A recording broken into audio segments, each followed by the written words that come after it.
Shalom saudaraku, selamat pagi. Pagi hari ini saya percaya kita akan semakin mengenal Tuhan kita, semakin menyadari kebaikannya, dan semakin kita mengucap syukur kepadanya. Mari kita berdoa. Bapa di surga, terima kasih atas penyertaan, perlindungan, dan pemeliharaan-Mu di sepanjang hidup kami sampai hari ini. Biar kami semakin hari mengenal-Mu semakin dalam melalui pengalaman pribadi bersama-Mu. Bapa, silakan berbicara dengan bebas kepada kami saat ini melalui renungan pagi ini. Di dalam nama-Mu Tuhan Yesus kami berdoa. Amin. Saudaraku, tema kita hari ini adalah yakin akan penyertaan Tuhan. Firman Tuhan diambil dari 1 Korintus 10 ayat 1-4. Demikian firman Tuhan. Aku mau supaya kamu mengetahui saudara-saudara bahwa nenek moyang kita semua berada di bawah perlindungan awan dan bahwa mereka semua telah melintasi laut untuk menjadi pengikut Musa. Mereka semua telah dibaptis dalam awan dan dalam laut. Mereka semua makan makanan rohani yang sama dan mereka semua minum minuman rohani yang sama, sebab mereka minum dari batu karang rohani yang mengikuti mereka, dan batu karang itu ialah Kristus. Saudaraku, perjalanan bangsa Israel dari Mesir ke Kanaan adalah gambaran dari kehidupan perjalanan rohani kita, dari pertobatan sampai kehidupan yang Tuhan kehendaki. Mesir melambangkan perbudakan, keadaan dijajah, tidak bebas dan terikat. Kanaan bukanlah surga, karena bangsa Israel masih juga berperang di sana. Kanaan melambangkan kondisi rencana Tuhan di dalam kehidupan kita yang dikatakan berlimpah susu dan madu.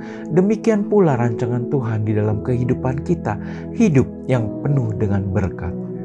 Saudaraku, yang perlu kita sadari sesuai dengan firman Tuhan yang kita baca hari ini adalah penyertaan, perlindungan, dan pemeliharaan Tuhan selalu menyertai di dalam perjalanan bangsa Israel dari Mesir ke Kanaan.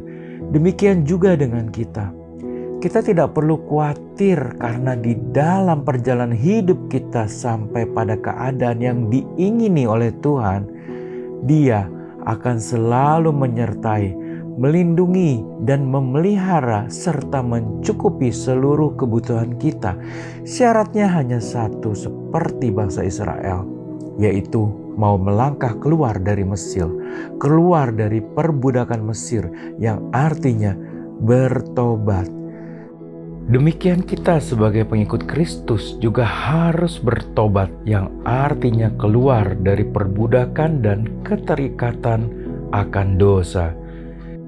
Jadi, kalau kita mau mendapatkan penyertaan dan berkat Tuhan, kita harus bertobat, buang segala dosa dan hal tidak baik di masa lalu. Jangan pernah diingat-ingat lagi. Jangan biarkan dosa dan kepahitan masa lalu mengikat dan menguasai kita kembali. Saudaraku, saya pun mempunyai banyak pengalaman berbisnis yang tidak baik. Dulu saya berbisnis menggunakan trik-trik dan kecurangan dunia ini. Hasil keuntungannya memang sangat besar dan kadang-kadang muncul kembali pikiran-pikiran kenikmatan dan cara berbisnis di masa lalu tersebut. Saudaraku, sebelum muncul tindakan dari keinginan untuk mengulanginya, langsung saya buang pemikiran tersebut jauh-jauh.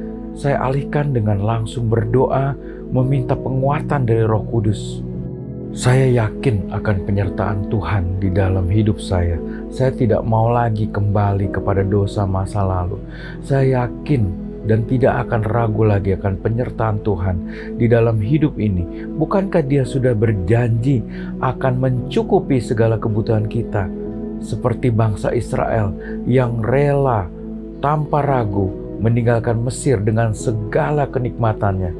Bagian kita hanya percaya, bertobat, dan taat akan perintahnya. Mari kita berdoa. Bapa di surga, kami dengar firman-Mu hari ini. Kami dikuatkan untuk melangkah seperti bangsa Israel meninggalkan Mesir dan berjalan dengan yakin akan penyertaan, perlindungan, dan pemeliharaan-Mu sampai kami tiba di Kanaan, yaitu keadaan yang berlimpah susu dan madu. Kondisi kami berlimpah dengan berkat-Mu, keadaan yang betul-betul sesuai dengan kehendak-Mu. Terima kasih Bapa. Kami percaya hanya di dalam nama Tuhan Yesus. Amin. Selamat beraktivitas.